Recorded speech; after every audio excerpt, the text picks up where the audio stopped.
Pemirsa, terima kasih Anda masih bersama dengan kami, dan bagi Anda yang baru saja bergabung bersama kami, akan kami sajikan kembali 3 berita utama kita di hari ini.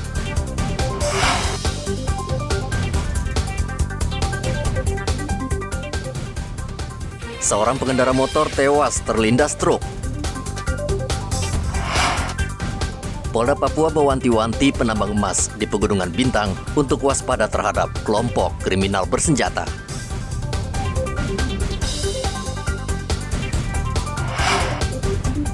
Polisi dan komunitas motor kibarkan bendera raksasa di puncak Kobrey, Arfak.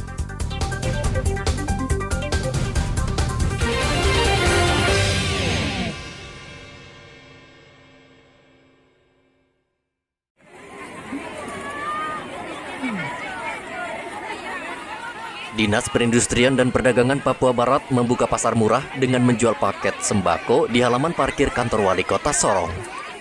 Pasar murah ini diserbu ratusan warga yang tak ingin melewatkan kesempatan untuk membeli sembako murah. Warga rela antre berjam-jam dan berdesak-desakan karena takut tidak kebagian sembako.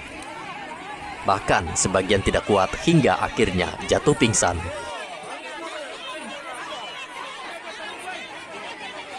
Sebagian lagi kecewa bercampur kesal karena sudah mengantre lama namun belum juga mendapatkan sembako murah. Apa tunggu? Jam 9? Iya. Belum dapat, Mama? Belum dapat. Disuruh persyaratannya bawa apa saja? Bawa KTP sama kartu keluarga. Paket sembako di pasar murah ini dijual seharga Rp100.000 dan berisi telur, tepung, dan minyak goreng. Pasar murah ini digelar untuk memenuhi kebutuhan masyarakat yang terdampak kenaikan harga BBM. Topan melaporkan dari Sorong, Papua Barat.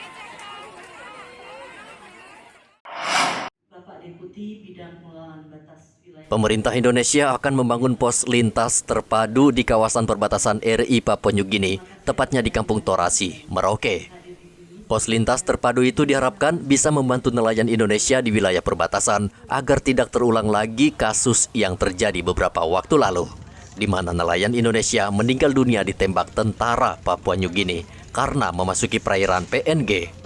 Rapat koordinasi untuk membangun pos lintas terpadu tersebut digelar di salah satu hotel di Merauke. Rakor melibatkan instansi terkait seperti imigrasi, TNI, dan kepolisian. Asisten Deputi Badan Perbatasan Siti Metriana Akuan mengatakan nelayan Indonesia sering memasuki perairan PNG karena kurangnya edukasi pada nelayan. Sikapi juga kita mungkin harus lebih serius. Tadi ada 2 poin yang paling penting. Yang pertama, meningkatkan pertahanan keamanan kita di wilayah perbatasan kita. Yang kedua, pembangunan ekonomi masyarakat di perbatasan. Ini 2 poin penting. Nanti uraiannya ada di sini.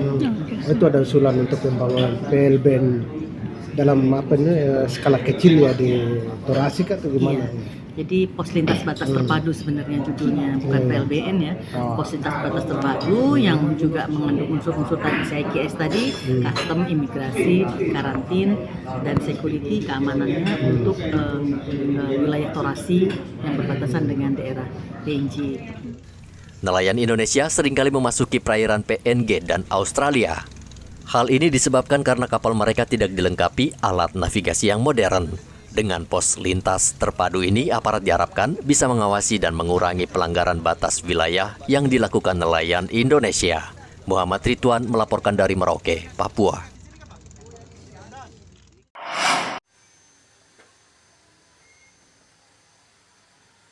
Ada cerita inspiratif datang dari kota Sorong, Papua Barat. Cerita inspiratif datang dari seorang personel polisi yang bertugas di Polres Sorong Kota. Di mana kegiatannya, selain bertugas menjadi abdi negara, juga mengajar di sekolah.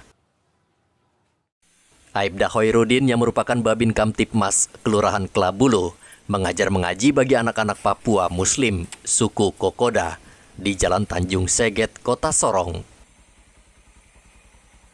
Aibda Hoirudin mempersiapkan peralatan sebelum turun mengajar mengaji dengan membawa sejumlah buku. Perjalanan dari rumah pribadinya dilakukan dengan berkendara dengan menggunakan kendaraan dinas.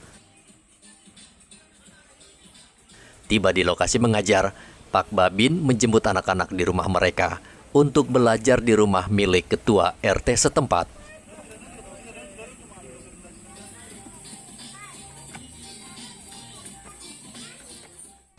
Meski sederhana tempat belajar mereka, namun tak memutuskan anak-anak ini untuk belajar mengaji dengan dibimbing oleh Aibda Khairuddin.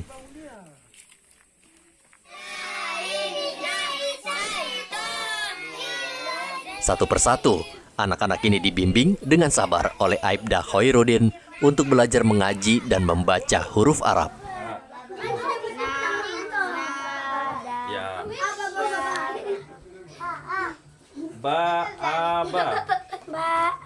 Mantap. Aibda Khairuddin mengatakan aktivitas belajar mengaji dan wawasan kebangsaan ini telah dilakukan sejak tahun 2019.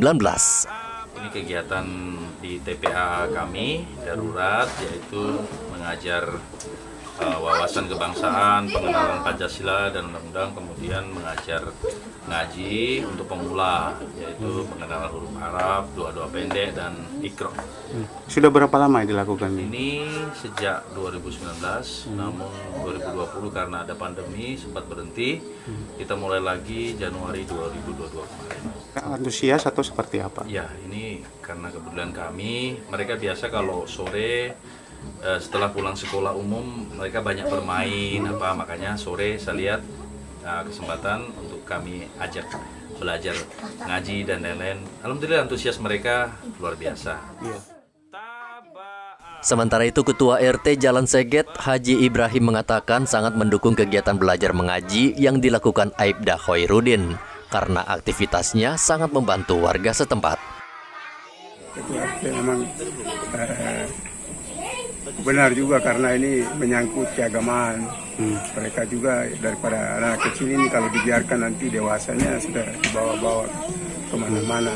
Akhirnya saya datangkan beliau ini ya, sampai hari ini juga kami bersyukur bahwa kehadiran beliau ini benar-benar membimbing anak-anak yang ada di sekitar Bapak sini atau di lingkungan sini. Akhirnya kami juga bersyukur atas anak-anak kami yang sudah bisa banyak belajar mengaji, sudah kenal huruf Arab, ya sudah sehingga bisa jadi orang yang bisa kedepannya bisa pakai.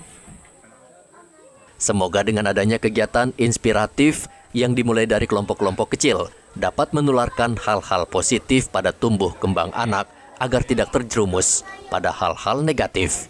Topan melaporkan dari Sorong, Papua Barat. Pemirsa, informasi tadi mengakhiri jumpa kita dalam Berita Papua. Saya Heri Orun mewakili seluruh kerabat kerja yang bertugas mengucapkan terima kasih atas kebersamaan Anda. Selamat pagi, selamat beraktivitas, dan Wanyambi.